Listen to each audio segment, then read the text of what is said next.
Entonces, ante este punto, jóvenes, vamos a tener que rescatar tres aspectos o varias preguntas. Primero, la independencia de América estaba disoluta en ciertos fragmentos. Tenemos que entender nosotros, ¿ya?, que esto de aquí era el corazón del virreinato y era muy complicado ya que las fuerzas realistas se centraban directamente en el Perú. Cuando hablamos de fuerzas realistas estamos hablando de los españoles, ¿ok?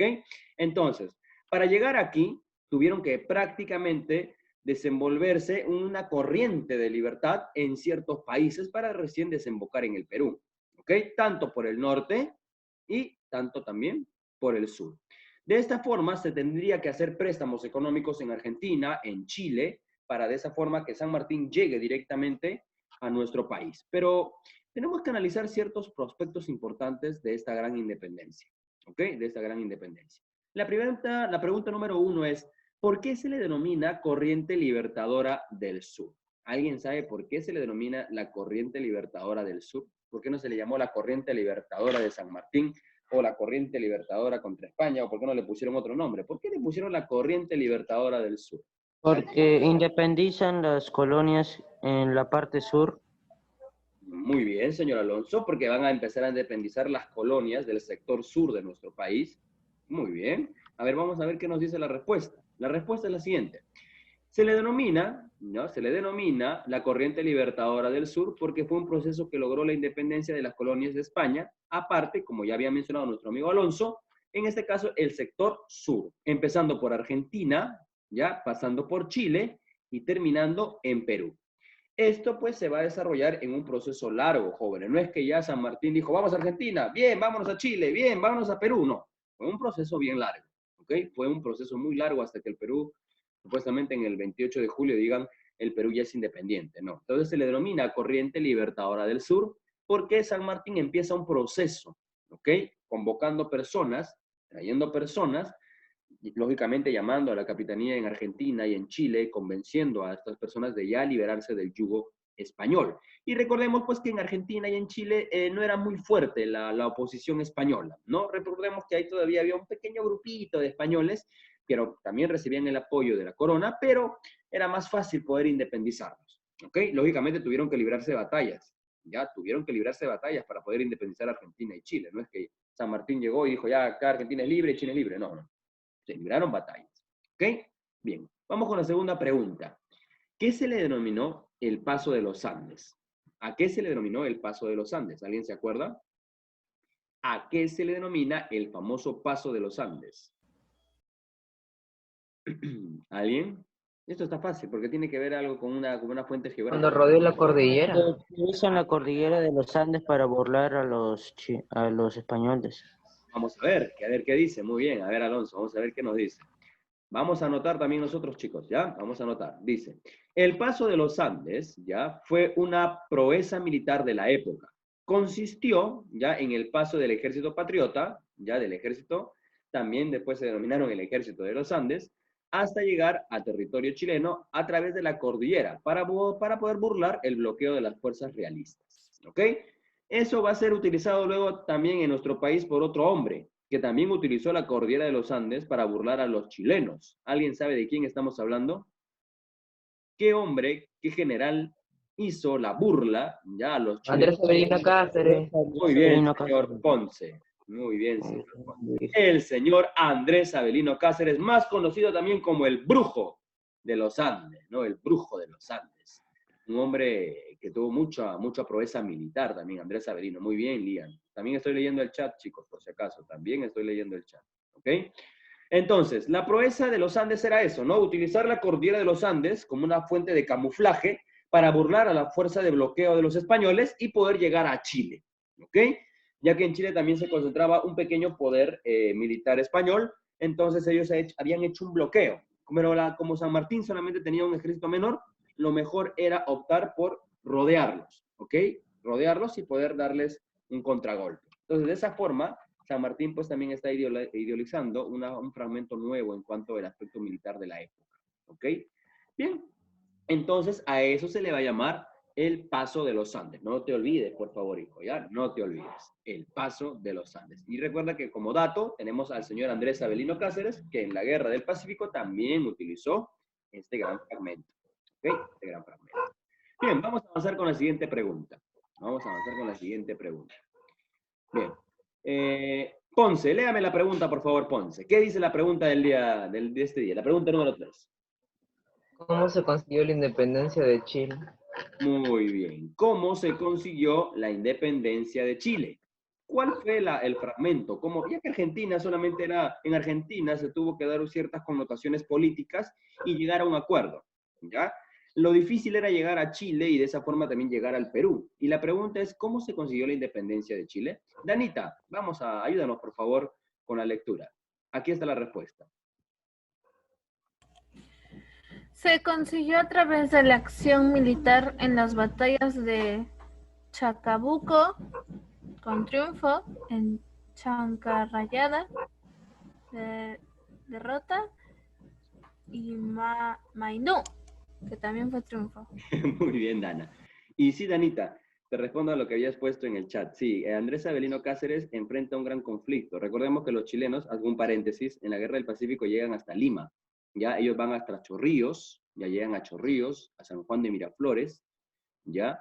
Entonces, de ahí te voy a contar un dato, ya es que es raro, porque tendrías que entender un contexto muy grande de la Guerra del Pacífico, ya que Andrés Avelino Cáceres se enfrentó con los chilenos, ¿ya? Entonces, él sí tuvo que ver una gran situación, ya pues luego recordemos que lo perdimos esa guerra y el Perú quedó a manos de los chilenos por un largo tiempo, ¿no? Páginas negras del Perú. Pero volvamos aquí, ¿no? Lo que Danita nos había leído. ¿Cómo se consigue la libertad española en Chile? Ya se da a través de 3 batallas. ¿Ok? Tenemos la batalla de Chacabuco, con un gran triunfo de San Martín. Luego tenemos la batalla de Cancha Rayada, ya con una derrota. Pero luego tenemos el conflicto final que fue que es en Maipú. Y en Maipú, pues San Martín logra vencer a las fuerzas realistas y de esa forma, pues, se consigue lo que es la independencia de nuestro país, de ese país, perdón, ya la independencia de Chile. Ahora, con ya Chile independiente, ya teniendo a Chile independiente, se les hacía más fácil, ¿ok? Ya que de esa forma solamente tendríamos que conseguir un cierto grupo de personas para que apoyen, en ese caso, directamente al Perú. Ahora, si ya tenemos las 3 batallas con las cuales se logró vencer a Chile, y en Chile tenemos la cuarta pregunta. ¿Por qué era importante para Argentina y Chile independizar al Perú? ¿Por qué era importante? En este caso, Ponce, ayúdenos a leer, por favor. ¿Por qué era importante independizar a Perú? Porque el virreinato de Perú era el centro del poder desde donde España controlaba América. Por ello, la independencia de Argentina y Chile corría peligro si el Perú seguía bajo el dominio español. Muy bien, es algo lo que ya había pasado anteriormente. En un determinado momento, ya, recordemos que en ese siglo donde prácticamente el Perú pues está a manos de los grandes idealistas y pierde su poder debido a que José Bonaparte es coronado ahí en España. En ese momento, pues, Perú empieza a caer en una crisis prácticamente política, hablando de los españoles, ¿ok? Y pues intentan aprovechar esa oportunidad, pero hay una contrarreforma española y se vuelve a retomar el virreinato, ¿ok? Se vuelve a retomar el virreinato. Si ya San Martín había logrado la independencia del Río de la Plata y había logrado la independencia en la Capitanía General de Chile, era necesario llegar acá, ¿ya? Llegar aquí para poder retomar una nueva forma, ¿ok? Ya que si tú no lograbas independizar al Perú, tendrías un grave problema, porque se volvería, en este caso, se volvería a retomar Chile y se volvería a retomar Argentina. Entonces era necesario, ya era muy necesario, ya que se vuelva y que era de suma importancia que se llegue al Perú, ¿ok? Porque como ya lo hemos mencionado, el Perú era el corazón del virreinato. ¿Okay? El virreinato. Ahora, el Perú era esto, hijo. ¿Ya? Era esto. Es un mapa muy diferente a la cual hoy tenemos. ¿Ok? Es un mapa muy diferente a la cual hoy tenemos. Y todo este fragmento de territorio se va a perder ya pues pasando la guerra del Pacífico y todo lo que ya se ha analizado. Ya lo vamos a ver después. Entonces, en este caso era muy, pero muy importante que el Perú fuera libre. Pero el Perú no tenía muchas aspiraciones de ser libre. ¿Ok? El Perú ya no tenía muchas aspiraciones de ser libre. ¿En qué consistieron? Ya viene la siguiente pregunta. ¿En qué consistieron las conferencias patriotas y realistas? Porque también hubieron reuniones. ¿Ya? Dime, te escucho. En busca de un acuerdo para evitar enfrentamientos. Exacto, vamos a tener que buscar un acuerdo. Muy bien, ¿qué nos dice la quinta? La respuesta, aquí está la respuesta, ¿no? Las conferencias se dieron prácticamente en Miraflores y en Punchacao, ¿ok? Fueron reuniones entre representantes patriotas y realistas en busca de un acuerdo que favorezca a ambos lados y evite un enfrentamiento. Al final no tuvo éxito estas reuniones, ¿ok? No tuvo éxito, ya que se buscaba que aún se mantuviera el virreinato por un lado, pero el otro quería que ya no exista un virreinato. Entonces, esa conversación no llegó a más, ¿ok? No llegó a más. Entonces, pues, se tuvieron que librar batallas para este punto, ¿ya? No es que se fue directamente, por decirlo así, a llegar a liberar al Perú, sino que primero se conversa, ¿ok? Se habla, y si no se llega a un acuerdo, empieza el conflicto. Entonces, recordemos, esta reunión no tuvo éxito, ya que ambos lados querían pues su beneficio propio, ¿no? En el caso de San Martín, buscar la independencia, y en el caso de los realistas, aún continuar con el virreinato. Y es algo que pues para ellos ya era prácticamente inaudito, ¿no? Pero esto nos va a llevar a la otra pregunta. ¿Cuál fue la reacción de los peruanos frente a la llegada del ejército patriota? Ahora, ¿cómo Profe, esperaban los peruanos ante eso? Te escucho, Adrián. no fue un apoyo total, ya que obviamente algunos estuvieron a favor y otros no. Exacto, hija. Aquí podemos ver que el Perú estaba dividido, ¿no? Porque, y ya es que vamos a verlo porque ya prácticamente, ya la gente se había acostumbrado de mucho tiempo de estar bajo el dominio español, ¿no? Entonces no fue uniforme, ¿ok? No fue uniforme, ya que algunos estaban a favor, otros estaban en contra. La nobleza limeña era contraria a este proceso, mientras los sectores populares apoyaban definitivamente, ¿no? A la nobleza limeña no le convenía, ya que su riqueza y su poder lo obtenían pues prácticamente de la fuerza española, del virreinato. Pero la gente común, la gente que trabajaba, la gente que se veía marginada, ya estaba harta, pues, ¿no? Decían, no, ya necesitamos un nuevo cambio, un nuevo aire, necesitamos ser independientes ya, ¿no? Ya necesitamos ser independientes. Entonces, había esa trifulca, ¿no? Y entonces ahí también empieza a repartirse bastante el mercurio peruano, ya saben que ya se había fundado la Sociedad de Amantes del País, entonces ya la ideología populista, por decirlo de esa forma, ya se estaba haciendo cada vez más y más grande. Pero la nobleza limeña no le gustaba porque tendrían que volver a reformar su economía. Y a nadie le gusta reformar su economía. Bien, vamos con la otra pregunta. ¿En qué consistía el proyecto político de San Martín? ¿Alguien sabe en cuál era el objetivo de San Martín? Te escucho, Adriana. En instalar una monarquía. Muy bien. Ya vamos a llegar, había una dificultad, ¿no? Había un problemita. ¿Qué hacemos con el Perú? Ya lo independizamos, ya está. Ya ¿qué hacemos ahora con el Perú? Ya lo tenemos ahí. ¿Qué hacemos? ¿Lo volvemos a una monarquía? ¿Lo volvemos en una república? ¿Qué hacemos? ¿Qué dice el texto? No dice acá. San Martín estaba en contra de un sistema republicano. Él deseaba que el Perú se instale una monarquía constitucional.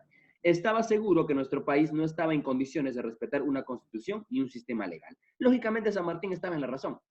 Ya el Perú era un país que todavía recién estaba saliendo de un yugo esclavizador, pero para entrar a un aspecto republicano le era muy difícil. Ya le era muy difícil. Lo que San Martín buscaba es hacer una monarquía, pero con leyes establecidas. Que no exista la monarquía absoluta, sino que se dé una monarquía bajo una constitución. ¿Ok? Se escribe una constitución, se pongan los reglamentos y que el Perú pase poco a poco, paso a paso, hasta llegar a una república. Pero no, como buenos peruanos nos gusta de frente las cosas como son. ¿Y qué agarramos? República de frente. Y ahí empieza todo el proceso de corrupción que vamos a conocer más adelante. Si tú te preguntas, profesor, ¿dónde nace la corrupción en nuestro país? La corrupción viene muchos más años más antes, ¿ok? Con decirte nomás que los traicioneros de la patria existen desde la Guerra del Pacífico, hasta más antes todavía, ¿ok? Hasta más antes todavía. Entonces, lo que San Martín buscaba, recuerda, ya, lo que San Martín buscaba era una monarquía constitucional basada en leyes, pero el Perú eligió, no, vámonos de frente a la república, y ahí estamos, ¿no? Manteniendo un gobierno republicano demócrata, por decirlo de esa forma. Bien, esto nos va a llegar a la última pregunta. ¿Cómo culmina este proceso? Profe. Adrianita, te escucho. Como todos conocemos, con la independencia del Perú. Muy bien. Termina con la independencia del Perú. Vamos a colocar aquí. Si bien es cierto, San Martín llega al Perú luego de haber derrotado a los españoles, y estos no se fueron del Perú, sino se fueron a la sierra, ¿ok? Se fueron a la sierra. Y el 28 de julio de 1821 prácticamente sería la independencia, ¿no? Sería la independencia, por decirlo así. Entonces, ante esa misiva, no seríamos libres hasta directamente el año 1824, cuando Bolívar recién expulsa a los españoles en las batallas de Ayacucho y en Junín. ¿Ok? Es ahí donde recién podemos decir el Perú es independiente. Antes no. El 28 de julio, y esta proclama de la independencia prácticamente se hizo en varios lugares, no solamente en la Plaza General, no solamente fue una vez. ¿Ok? Y aquí pues el Perú va a entrar a un nuevo proceso. Vamos a tener que elegir una bandera, vamos a tener que elegir un himno, vamos a tener que elegir insignias, las cuales ya lo vamos a ver la próxima semana todavía. ¿Ok? O volviendo después de los exámenes, perdón. ¿Ya? Entonces, hasta aquí hemos tenido los 8 datos más relevantes, por decirlo de esta forma, y los más genéricos de cómo fue la independencia de nuestro país. ¿Ok? Recordemos que el Perú es libre recién en el año 1824 con el señor Simón Bolívar. Para el año 1821 aún habían españoles en el sector Sierra del Perú. ¿Ok? Listo, muchachos. Hasta aquí ha sido la clase genérica de la independencia de nuestro país, reconociendo ciertos aspectos que desconocíamos y analizando ciertos aspectos que ya habíamos conocido. Y hasta aquí fue el proceso de la corriente libertadora del sur. La próxima semana vamos a ver prácticamente cuáles fueron la nueva iniciación de este país republicano, el cual estaba naciendo. Bien, jóvenes, hasta aquí ha sido la clase del día de hoy. Espero que hayamos anotado, hayamos apuntado las cosas más importantes que hemos trabajado en la sesión.